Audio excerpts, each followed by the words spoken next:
Assalamu alaikum wa rahmatullahi wa barakatuh. Welcome everyone in today's class for the sixth elementary grade. Our textbook is Weekend 3 and today inshallah we will cover Unit 11 Hanging Out in Town Phonics on pages 88 and 89. This lesson will be presented by me, teacher Mazen Harbi, and the sign language by Mr. Fawaz Al-Agil. So let's begin.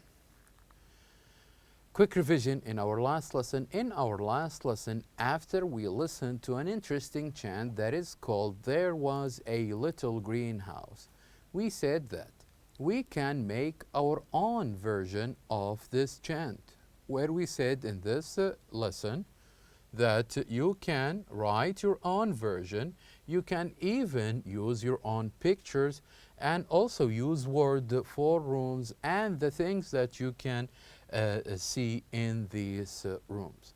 And how we did this? We did this by completing this chant. So in this chant, it has 3 blanks, and we said that we can fill in these blanks with our own words just to make our own version of this chant. And to make it more interesting, we can also draw some pictures or add some pictures.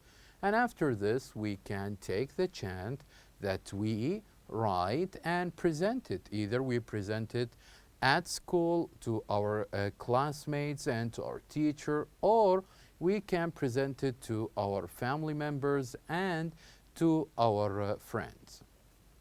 So let's try to read this story or this chant one more time and try to complete it and remind ourselves with the suggestion that we made from last lesson. So, write, draw, and present. A big white house. There was a big white house. And in the big white house, there were 2 floors. And on the first floor, there was. So, our chant was about a big white house. And in this big white house, there are 2 floors. So we have the first floor in this house, and also we have the second floor. So in this house, we have 2 floors, the first and the second. So the chant says, on the first floor there was, and here in this blank, we should write a room. We should write a room. So what are the rooms that we usually have in 2 floors house? Usually when we have 2 floors house, in the first floor we have a kitchen, we have a living room, or we have a dining room, or we have a washing room and other rooms as well. So here we suggested from last lesson that here we should write, or we can write one of these options. Let's say, for example, a living room. So the chant will be, and on the first floor there was a living room. So let's continue. And next to the living room that we chosen from the first part, there was another room. So what is the second room that we should add here? So in the first blank, we said that we're going to use the living room. And what about the second one? What is the other room that we should use? So, as we said that, imagine or just think of the rooms that we can see usually in 2 floors house. In the first room, we said we can see the living room, the kitchen, the dining room, or even the washing room. So here we already use the living room. So how about choosing, let's say, a kitchen? We can use kitchen. So we say, and next to the living room, there was a kitchen. Now let's continue the chant. And on the second floor, there were 2 bedrooms. And in the bedrooms, there were. So here we're not talking about rooms. Here we're talking about things we can see in bedrooms. So what do you think? Think of any bedroom. What we usually see in this bedroom. We usually see closets. We usually see a table. We usually see blankets. We usually see beds. So here, let's say we're going to choose beds. So, and in the bedrooms, there were beds. There were beds. So here, these are our choices that we have chosen in our version of this chant. We said in the first blank here, we should use a living room. And here in the second one, we should use the kitchen. And on the last one here, we said that we can use the word beds.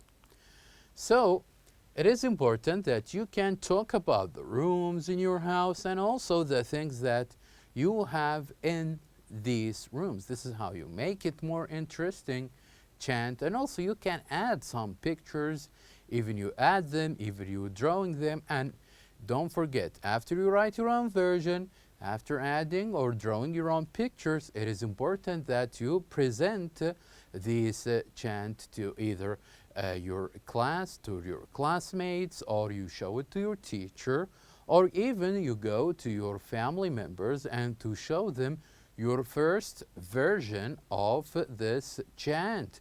And hopefully there is more to come, or even to show it even to your friends, to show them that this chant that you did write, you did change, and also you did add pictures to it.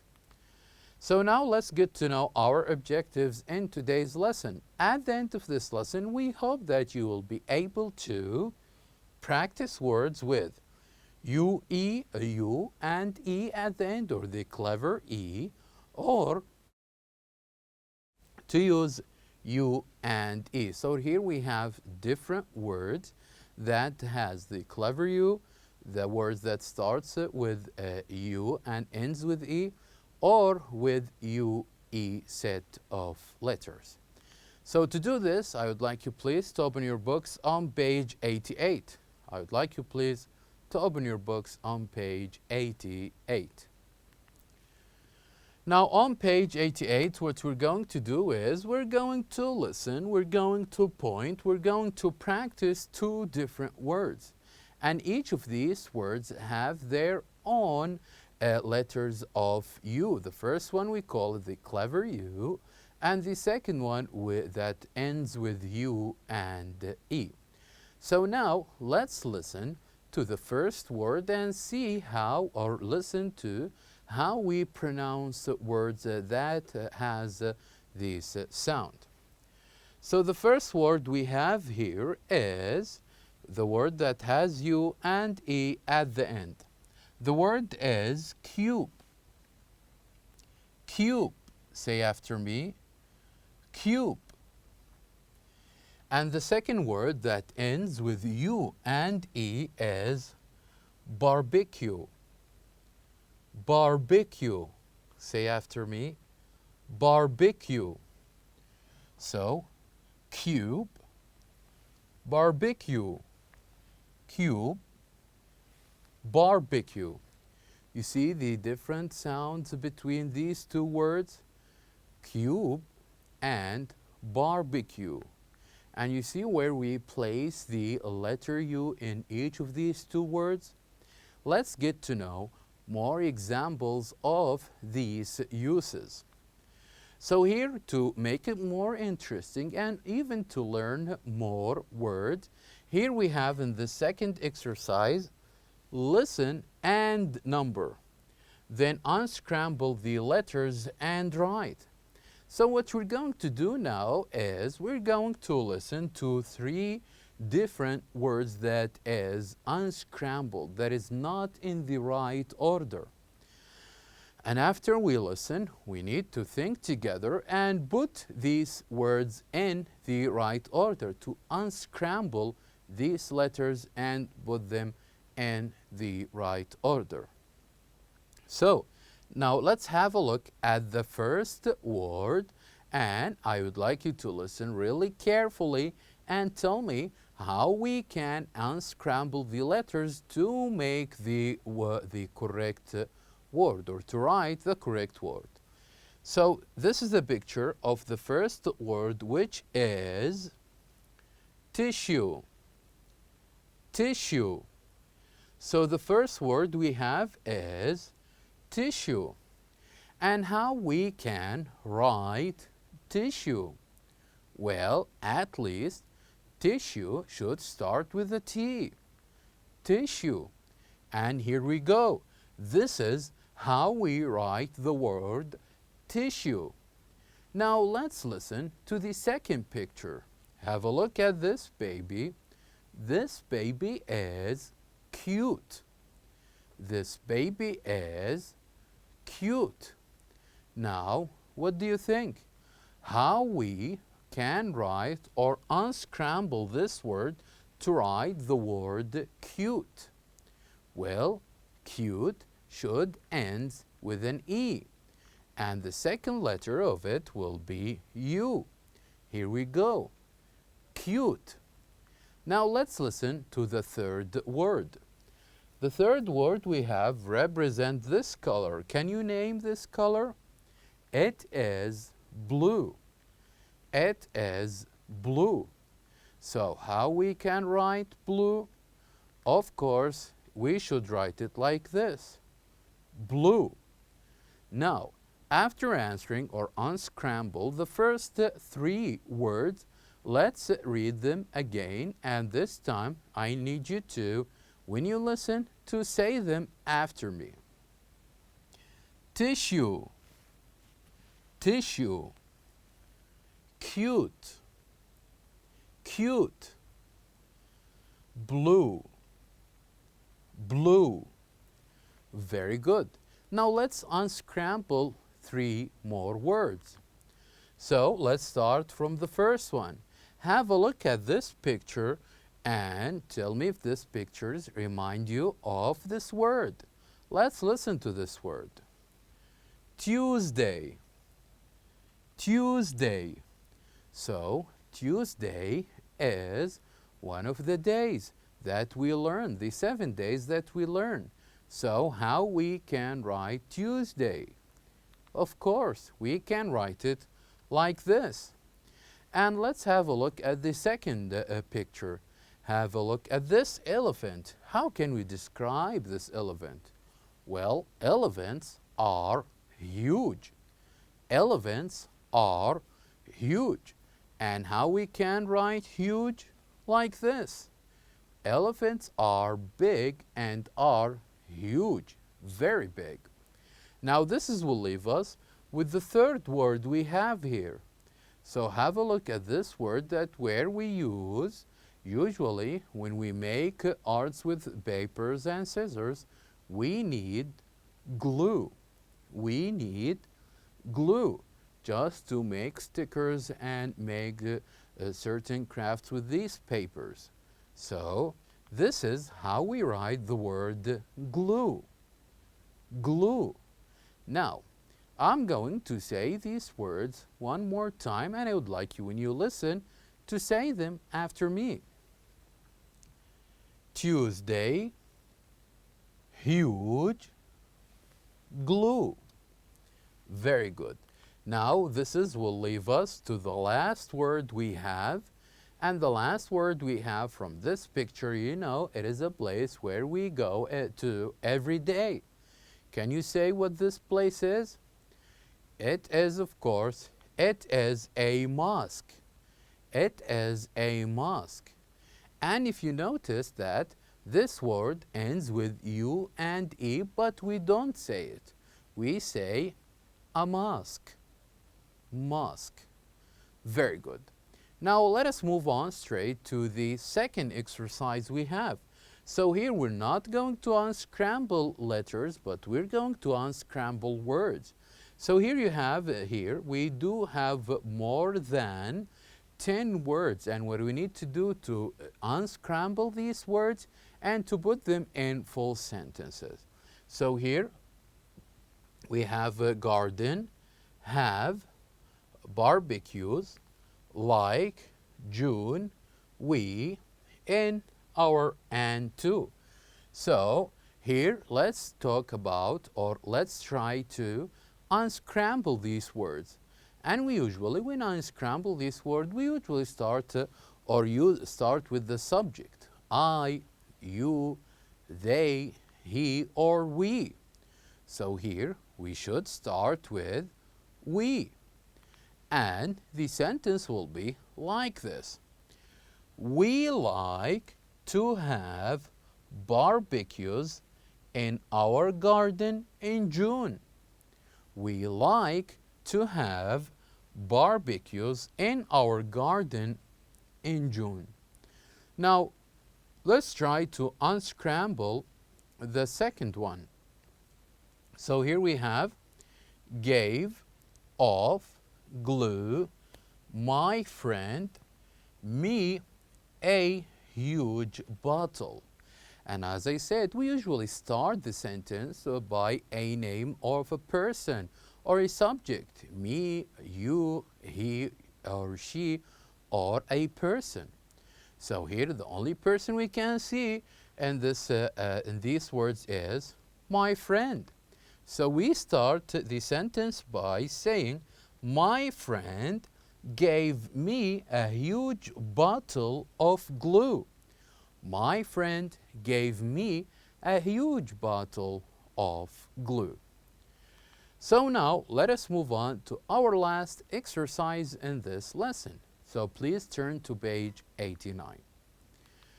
So the last exercise we have is read the signs. So here we're going to have a look at these signs and we're going to say what of each of these signs mean. So let's look at the first one. Have a look at the first sign. Can you tell what does the first sign mean? Of course, it means no parking. No parking. You should not park your car here. What about the next one? Can you read the next sign? It says keep off grass. When you go to public parks or private parks, you need to keep off, to stay away from grass. Number 3. Have a look at this sign. Can you tell what does this sign mean? It means no skateboarding. It is not allowed in this area. What about the next one? Number 4. Number 4 means no bicycle allowed. In this area or this lane, you should not use your bicycle. Number 5. Have a look at this sign. Do you know what this sign means? It means no talking.